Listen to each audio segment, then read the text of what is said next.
তো ইসলাম মা ও বাবাকে সম্মান দিয়েছে, যদি তারা সম্মান পাওয়া উপযুক্ত হয়। এই বিষয়ে লং আলোচনা, আমি সেদিকে যাব না। একজন মা ও বাবা সম্মানিত হওয়ার জন্য মা ও বাবার আবার কিছু অধিকার আছে সন্তানের প্রতি। লক্ষ্য রাখতে হবে যে বাবা মা এই অধিকারগুলো কি করছে, আদায় করছে কিনা। যদি আদায় না করে থাকেন, এ বাপ মা গুলো আসলে সত্যিকার অর্থে বাপ মা হওয়ার কি রাখে না, যোগ্যতা রাখে না, এবং এরাই সীমা পাওয়ার যোগ্যতা রাখে না। কারণ আল্লাহ সূরা আল ফুরকানে এই কথাও বলছেন যে কিয়ামতের দিবসে একদল সন্তানেরা তারা আল্লাহর কাছে আরজি পেশ করবে, ওগো আল্লাহ, আমাদের মা বাবা আমাদেরকে বিপদ মুখে করেছে, আমাদেরকে একটা সুযোগ দেন না এবং তাদেরকে পায়ের তলে দেন, আমরা তাদেরকে পিছিয়ে একে বলবো জাহান্নামে যাব। এই সন্তানরা আফসোস করে বাপ মায়ের বিরুদ্ধে। কেন? সন্তানের প্রতি বাবা ও মায়ের যে অধিকার ছিল, এই বাপ মা কি বলে আদায় করে নাই। রব্বানা জাআল তাহতা আকদামিনা, সূত্রে বলতে থাকবে আমাদের পায়ের তলে যান, ওদেরকে পিষবো, এরপর আমরা জাহান্নামে যাব। এই বাপ মায়ের দোষ কি ছিল? এই বাপ মাও শুধু চাইছে ইংলিশ মিডিয়ামে পড়াশোনা করো, এই বাপ মাও চাইছে সন্তানকে কিভাবে টাকার ফ্যাক্টরি তৈরি করা যায়, কিন্তু ভদ্রতা শিক্ষা দেয় নাই, আদব শিক্ষা দেয় নাই। এ বাপ মা গুলো কখনো নৈতিকতা শিক্ষা দেয় নাই, যে কারণে সন্তানগুলো জাহান্নামী হয়েছে। তারা দেখবে আমাদের সম্পদ, আমাদের বড় বড় ডিগ্রি, এগুলো কোনো কাজে আসে নাই, আজ তো জাহান্নামী হয়ে গেছি। তখন তারা দুঃখ প্রকাশ করে বাপ মায়ের বিরুদ্ধে স্লোগান দিব, আল্লাহ একটু সুযোগ দাও না, এই বাপ মা গুলোকে আমাদের পায়ের তলে দাও, ওদেরকে পিছিয়ে আমরা কই যাবো, জাহান্নামে যাব। তাহলে বলেন, অজ বুঝে থাকলে বাপ মা হলে কি সম্মানিত না? বরং সম্মান পাওয়ার জন্য সন্তানের প্রতি বাপ মায়ের কি আছে, অধিকার আছে, এগুলো আদায় করতে হবে। আমি এই বিষয় নিয়ে কিছু আলোচনা করার চেষ্টা করবো ইনশাআল্লাহ। সন্তানের প্রতি বাপ মায়ের অধিকার 12টি। কয়টি বলেন? 12টি অধিকার আছে কোরআন হাদিসের আলোকে। বিজ্ঞ ওলামায়ে কেরাম বলেন সন্তানের প্রতি বাবা মায়ের অধিকার 12টি। এই 12টা অধিকার আমরা কয়জন আদায় করছি একটু খেয়াল করে দেখেন। এই অধিকারগুলোর মধ্যে 2টা অধিকার এমন যেগুলো সন্তান পৃথিবীতে আসার আগেই সন্তানের প্রতি ন্যস্ত হয়ে যায়। সে অধিকার কি? প্রতিটা সন্তান চায় একটা ভালো মা, কথা ঠিক কিনা? ভালো মা চায়। এখন ভালো মাকে রাসূল বিশ্ব আমাদেরকে বলেন, তুনকাহুল মারআতু লিআরবাইন লিমালিহা ওয়া লিহাসাবিহা ওয়া লিজামালিহা ওয়া লিদীনিহা ফাযফার বিযাতিদ দিন তারিবাত ইয়াদাক। আল্লাহ রাসূল বলেন, যে হাদিস সহিহ মুসলিমের হাদিস, পয়গম্বর আলাইহিস সালাম বলেন মেয়েদেরকে বিবাহ করা হয় 4টা গুণ দিয়ে। কয়টা গুণ বলেন? 4টা গুণ। তার সম্পদ দেখে, সম্পদ আছে কিনা, সম্পদের দরকার আছে অনেক ক্ষেত্রে, তার সৌন্দর্য দেখে, তার বংশীয় মর্যাদা দেখে 3টা। এরপরে রাসূল 4th নম্বর বলেন ওয়ালি দীনিহা, তার দিনদারিত্ব দেখে, মেয়েটা কেমন ভদ্র, তার আখলাকিয়াত কেমন, এরপরে তার কোন রিপোর্ট আছে কিনা, সে আল্লাহ রাসূলের প্রতি কেমন আনুগত্যশীল, দিনদারি দেখে বিয়ে করো।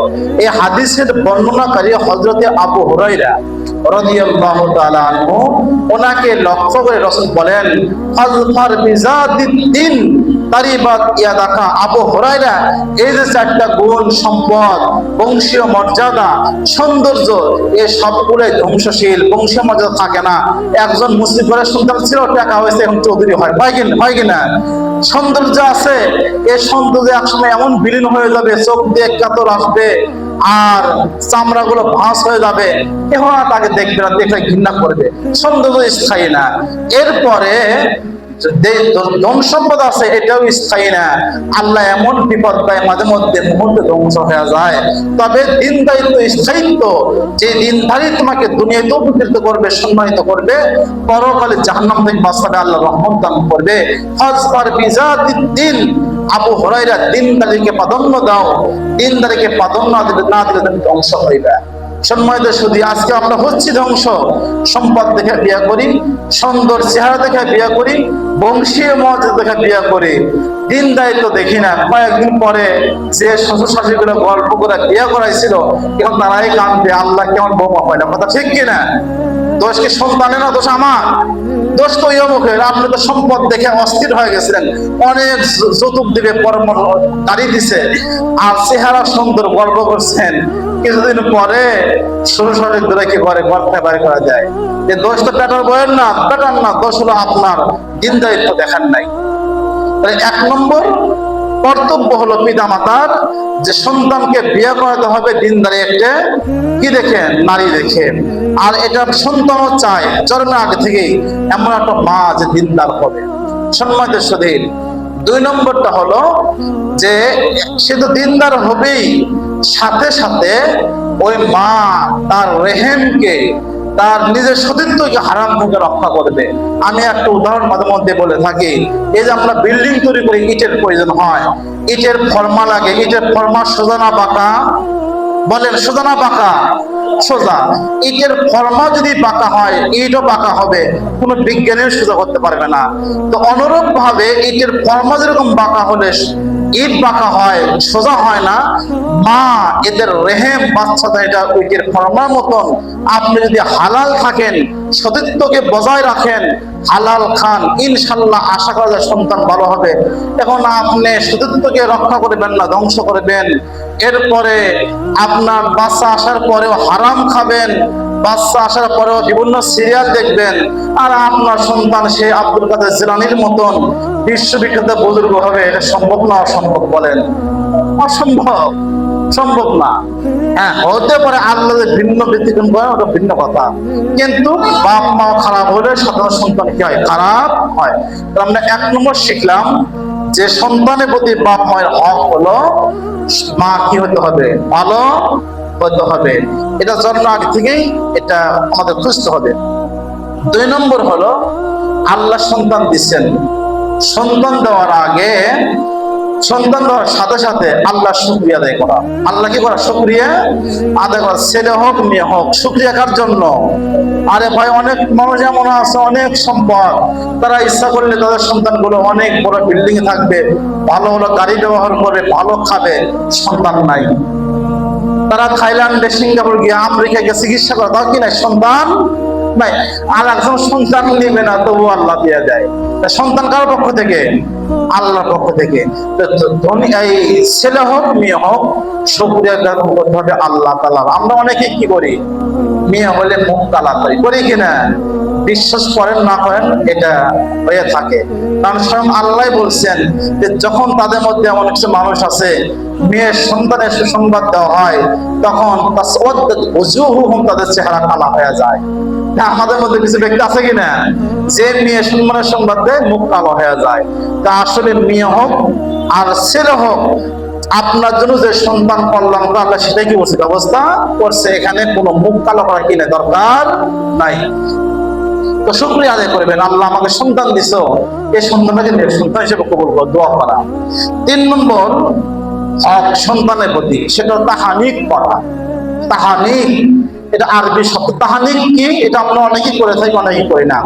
তাহানিক হলো বিশেষ কোনো বুজুর্গ ব্যক্তি, ওনাদের কাছে গিয়ে খেজুর বা কোনো প্রথম খাবার, যেটা খেজুর হলে ভালো হয়, আল্লাহ রাসূল কি করছেন? হাসান হোসেনকে খেজুর দিয়ে তাহানিক করছেন। তাহানিকটা হলো উনি বুজুর্গ মানুষ, তার কাছে যাবেন, দাওয়াত দেখানো আনবেন। একজন বুজুর্গ মানুষ আইনা আপনি 100-200 হাদিয়া দেন, হইলো হাদিয়া দেন, ভালো কথা, তার কাছে যাবেন, তার সম্মান বজায় থাকে। তার বাড়িতে গিয়ে সে বুজুর্গ মানুষের মুখে প্রথম লোকমাটা খেজুর হলে ভালো হয় সে চাপাবে, চাপাইয়া কি করবে? মুখে দিবে। তাহলে এত ফায়দা কি? ওই বাচ্চার পেটে সর্বপ্রথম মায়ের দুধ বাদ দিয়ে যে খাবারটা গেল, সেটা হলো একজন বুজুর্গ আল্লাহওয়ালা মানুষের মুখের দ্রুত মিষ্ট খাবার। কথা ঠিক কিনা? তো আশা করা যায় প্রথম খাবারটা বুজুর্গ মানুষের সহবত থেকে হওয়ার কারণে এই সন্তানটা সারা জীবন হালাল খাবে, তার অন্তরটা পবিত্র হবে। এই জন্য তাহানিক করা এটাও পিতামাতার সন্তানের প্রতি দায়িত্ব। 4 নম্বর সুন্দর নাম রাখা। সুন্দর নাম রাখা এটাও পিতামাতার দায়িত্ব। আজকে আমাদের মধ্যে আমরা শুধু আনকমন নাম খুঁজি, এমন নাম খুঁজি যে নামটা এলাকাতে আর নাই। এই জন্য নাট, পল্টু, ঝন্টু, মন্টু, ফন্টু যা আছে এই সমস্ত নাম রাখি। দেখেন অবস্থা হয়, এই যে নাট, পল্টু, ঝন্টু, ফন্টু আছে, এগুলো পুরো হাদিসের নাম। এগুলো আমরা তো রাখি। কেন? আমরা খুঁজি আনকমন, কথা ঠিক কিনা? আনকমন খুঁজবেন না, নাম রাখবেন এমন নাম যে নামটা নবী রাসূলদের সাথে মেলে, নাম রাখবেন এমন নাম যে নামটা সাহাবাদের সাথে মেলে, নাম রাখবেন এমন নাম যে নামটা বুজুর্গদের সাথে মেলে। সন্তানের ভালো নাম রাখা এটাও একটা সুন্নাহ এবং সন্তানের প্রতি অধিকার। রাসূলের জামানায় একজন সন্তান খুবই দুষ্ট, খুবই কি দুষ্ট, এমন দুষ্টামি করে তার সাথে পারাই যায় না। সন্তানকে নিয়ে রাসূলের দরবারে আসা হলো। আসার পরে রাসূলুল্লাহ সাল্লাল্লাহু আলাইহি ওয়াসাল্লামের কাছে বাবা বিচার দিলেন, ইয়া রাসূলুল্লাহ, আমার সন্তানটা এতই দুষ্ট, তার অত্যাচারে আমরা অতিষ্ঠ হয়ে গেছি। এখন রাসূলুল্লাহ প্রথমে সন্তানের বিচার করলেন না, বরং সন্তানকে বললেন, সন্তান বুঝবান যে আচ্ছা তুমি কি সত্যিকার অর্থেই তোমার বাবার সাথে দুষ্টামি করো? সন্তান বলল, ইয়া রাসূলুল্লাহ, আমরা শুনেছি আপনি বলেছেন সন্তানের প্রতি পিতা মাতার অধিকার আছে, এ সমস্ত কোনো অধিকার আমার পিতা কি না আদায় করে নাই। আপনি বলেছেন ভালো নাম রাখার, সে ভালো নাম রাখায় নাই, আমার যে নাম রাখছে বাংলা অর্থ চামচিকা। বাংলা অর্থ কি? চামচিকা। চামচিকা কি করে? এদিক থেকে ওই দিক থেকে এদিকে লাফালাফি করে কিনা? তোমার নামই তো চামচিকা, আমি কি ব্যবহার দেখাবো? ইয়া রাসূলুল্লাহ, আপনি বলেছিলেন সন্তানের প্রতি পিতামাতার হক অধিকার হলো যে সুশিক্ষা শিক্ষিত করা, জীবনেও আমাকে সুশিক্ষা শিক্ষিত করে নাই। রাসূল বললেন, আরে বেটা, দোষ তো তোমার বেটার না, দোষ তোমার পিছা তোমার হওয়া দরকার। বলতেছিলাম সন্তানের প্রতি পিতামাতার কি আছে? হক আছে। তো 4 নম্বর হক হলো সুন্দর নাম রাখা। এজন্য আমাদের যে সন্তানগুলো হয়, আমরা বিজ্ঞ ওলামা কেরামের শরণাপন্ন হয়ে সুন্দর নাম রাখবো ইনশাআল্লাহ। 5 নম্বর হক, ছেলে হোক মেয়ে হোক, সন্তান হওয়ার সাথে সাথেই ডান কানে আজান, বাম কাজে ইকামত দেওয়া। এত উদ্দেশ্য কি? দুইটা উদ্দেশ্য। একটা উদ্দেশ্য হলো আজান ইকামত হয়ে গেছে, যে কোনো মুহূর্তে তোমার মৃত্যু আসতে পারে, জানাজা হবে, আজান করার কি নাই? দরকার নাই। আরেকটা উদ্দেশ্য হলো ওই সন্তান যেন পৃথিবীতে আসার পরে সর্বপ্রথম আল্লাহর আওয়াজটা তার কানে যায়, আল্লাহু আকবার, আল্লাহু আকবার। কত সুন্দর নাম! যখন এই আজান দেওয়া হবে, আল্লাহ মহান, আল্লাহ মহান, এই আওয়াজ কানে যেন যায়। এই আওয়াজ কানে যাওয়ার সাথে সাথে শয়তানের প্রমন্ত্রণা থেকে, শয়তানের খারাপ এদিকে বাঁচতে হবে। সুবহানাল্লাহ। এজন্য সন্তান যেন আজানের আওয়াজ, আজানের ধ্বনি কানে শোনে, এটা অধিকার। আমাদের মধ্যে অনেকেই আমলটা করি না, কথা ঠিক কিনা? করি না। এটা অধিকার ছিল। এরপরে সন্তানের প্রতি বাবা মার 6 নম্বর অধিকার, হক, সেটা হলো আকিকা করা। আকিকা করা 7 দিনের দিন, 14 দিন, 21 দিন, 7 দিনের পর বেশি সুন্নাত, বেশি হবে, অথবা এরকম ভাবে বেজের সংখ্যায় আকিকা করে দেওয়া। আকিকার সাথে সন্তানের অনেক ক্ষেত্রে নিরাপত্তার বিষয়টা জড়িত থাকে। অনেক রং মশলা সেদিকে যাচ্ছে না, সংক্ষিপ্ত কথা হলো যে সন্তানের নামে আকিকা করা এটাও হক, এটাও হক, অধিকার করতে হবে। 7 নম্বর অধিকার, যেটা সবচেয়ে আমরা এই বিষয়ে বঞ্চিত করি না করার কারণে মিরপুরে পল্লীবিতে ঘটনা ঘটে। সেটা কি?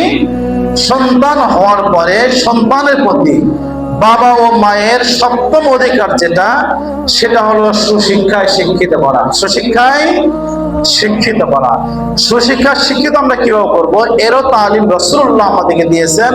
বলে সন্তানকে সুশিক্ষা শিক্ষিত করার প্রথম মাধ্যম হলো তাওহীদ শিক্ষা দেওয়া। বলেন কি শিক্ষা দেওয়া? তাওহীদ শিক্ষা দেওয়া। সন্তান সবে মাত্র মুখ খুলছে, কথা বলে, আব্বু আব্বু, আম্মু, দাদা নানা, যে কথাগুলো আওয়াজ করে থাকে, প্রতিটা ভাষার মধ্যে হয়ে থাকে।